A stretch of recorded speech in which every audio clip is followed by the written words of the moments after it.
ये देख रहे हैं आप, हमने कभी पढ़ा ही नहीं कि हमारी जियोग्राफिकल कंडीशन कितनी शानदार है। ये आप देख रहे हैं सह्याद्री पर्वतमाला।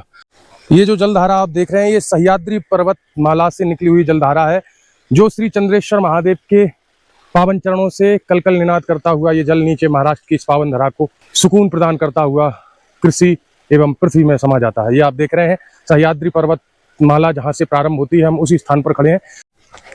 जब मंदिर के बारे में पता किया तो ऐसा बताया जा रहा है कि मंदिर कई हजार वर्ष पुराना है। और ये जो आप देख रहे हैं नंदी महाराज और महाराज शंकर और ये इत्यादि मूर्तियां, ये उस कालखंड का प्रतीक है। ये देखिए सारी मूर्तियां हैं जो टूटी पड़ी हुई हैं, जो किसी समय में क्रूर आक्रांताओं द्वारा तोड़ी गई होंगी। अद्भुत ये जगह है देखिए आप। और हम भारत दर्शन यात्रा पे इसीलिए निकले हैं कि आप लोगों को घर बैठे इन स्थानों का अवलोकन करवाते रहें, और हमारे जीवन का उद्देश्य यही। प्रणाम कीजिए चंद्रेश्वर महादेव, चलते हैं महादेव के आपको दर्शन करवाने। सादर जय श्याम मित्रों, मैं आपका अपना बंटी महाराज प्रस्तुत हूँ व्योमपथ की भारत दर्शन यात्रा के एक और नए अंक के साथ। और इस अंक में हम अपनी यात्रा को सोच रहे थे कि आप लोगों के साथ साझा ना करें, लेकिन गुरुदेव भगवान का आदेश हुआ तो चलिए आपको दिखाते हैं। वर्तमान में हम नासिक यात्रा पर हैं और बीच में एक स्थान पड़ता है श्री चंद्रेश्वर महादेव।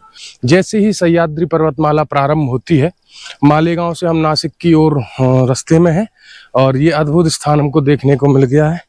और आप मेरे पीछे देखेंगे तो आपको ऐसे लगेगा जैसे महादेव हों, देखिए पर्वत के रूप में। ये देखिए ये स्थान मुझे नहीं पता क्योंकि मैं पहली बार आया हूँ कैसा है, पर आपको दर्शन इसलिए कराते हैं क्योंकि कुछ ऐसी जगह होती हैं जहां हम कभी गए नहीं हैं लेकिन वो अपने आप में मनमोहक होती हैं। ये देखिए ये चंद्रेश्वर महादेव पहाड़ी पर विराजमान है और यहाँ पर ऊपर से झरने आ रहे हैं। वो देखिए आप पर्वतमाला, ये देखिए एकदम कलकल निनाद करता हुआ ये जल।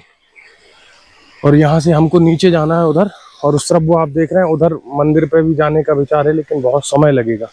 इस समय हम अपनी त्र्यंबकेश्वर यात्रा पे हैं, आपको त्र्यंबकेश्वर महादेव के भी दर्शन कराएंगे, साथ में दत्त धाम भी जाएंगे और बहुत अच्छी स्थान पर जाएंगे। तो इस वाले भारत दर्शन का ये पूरा जितना भी हम स्थानों पर जा रहे हैं, उन सारे स्थानों को एक ही वीडियो में मैं सोच रहा हूँ कि सब मिला के डाल देंगे। तो अभी आपको चंद्रेश्वर महादेव के दर्शन कराते हैं।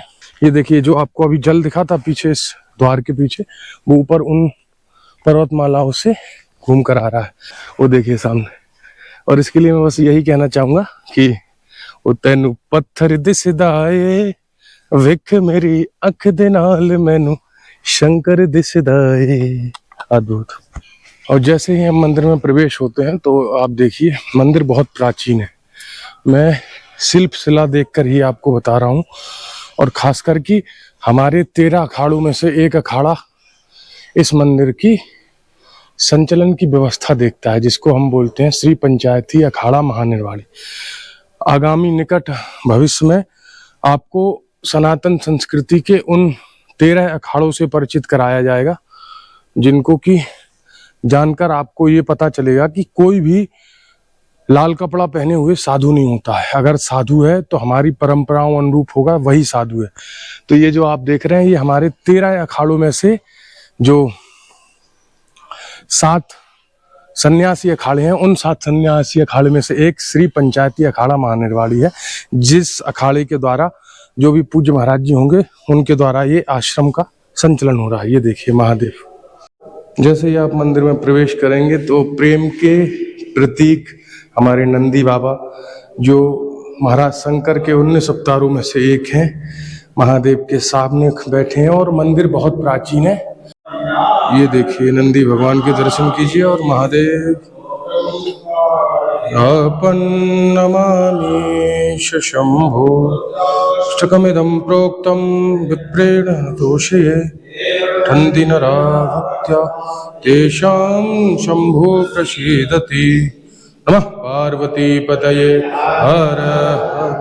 बहुत प्राचीन महादेव है और आप दर्शन कीजिए। नमः शिवाय भोले नमः शिवाय, हर हर भोले नमः शिवाय, नमः शिवाय ओम नमः शिवाय, नमः शिवाय ओम नमः शिवाय। ये आप देखिए संरचना जो कि बहुत प्राचीन है। और आपको ऊपर दिख रहा होगा अष्टकमल। ओम नमः शिवाय, ओम नमः।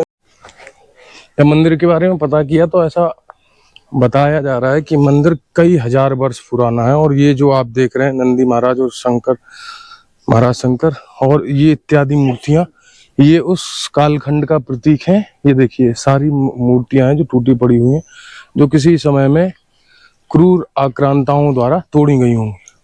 और ये आप चारों तरफ से मंदिर का जब अवलोकन करेंगे तो आपको पता चलेगा ये पुनर्निर्माण किया हुआ मंदिर है वर्तमान जो हम देख रहे हैं। किंतु यहाँ की शिवलिंग और यहाँ के खंडित शिलालेख और खंडित मूर्तियां ये बता रही हैं, कह जोर जोर से चिल्ला चिल्ला के वो टूटी हुई मूर्तियां ये बता रही हैं कि किसी कालखंड में यहाँ पर बहुत विशाल मंदिर हुआ करता था। जिस अखाड़े द्वारा इस मंदिर का संचालन हो रहा है वो अखाड़ा साधारण अखाड़ा नहीं है। तो जब मैं अपने 13 अखाड़ों की वीडियो आप सभी के साथ साझा करूंगा तब इस पर चर्चा करूंगा। लेकिन श्री पंचायती अखाड़ा महानिर्वाणी बहुत लड़ाकू अखाड़ा है। और कुंभ के समय जब आक्रांताओं का जो 1398 में तैमूर लंग ने आक्रमण किया था उसमें इस अखाड़े की महत्वपूर्ण भूमिका थी। और ये आप मेरे पीछे देख रहे हैं ये सारे विखंडित मूर्तियां हैं। तो यानी ये बहुत विशाल मंदिर था। और अभी जब पुजारी से पता चला है तो वो उनका कहना ये है कि ये मंदिर लगभग 10,000 वर्ष पुराना है। और कार्बन डेटिंग भी हुई है, जो शिलालेख जहाँ मिले हैं और जो मूर्तियां मिली हैं। उधर मेरे पीछे एक माता जी की मूर्ति है। अभी एक्चुअली दिन के 2 बज चुके हैं तो शयन में है। महादेव तो कभी भी दर्शन दे देते हैं, पर ये अद्भुत स्थान है। ये देखिए भारत दर्शन यात्रा के क्रम में ये स्थान हमें अनायास ही देखने को मिल गया, क्योंकि पूज्य गुरुदेव भगवान के साथ हम इस समय अपनी नासिक यात्रा पे हैं। और नासिक जब जाएंगे तो आपको त्र्यंबकेश्वर महादेव का भी हाल का एक जो है पुजारी जी के द्वारा वाक्य उन्होंने हमारे साथ साझा किया। आपने रील के माध्यम से देखा भी होगा कि त्र्यंबकेश्वर महादेव बाबा बर्फानी के रूप में प्रकट हो गए।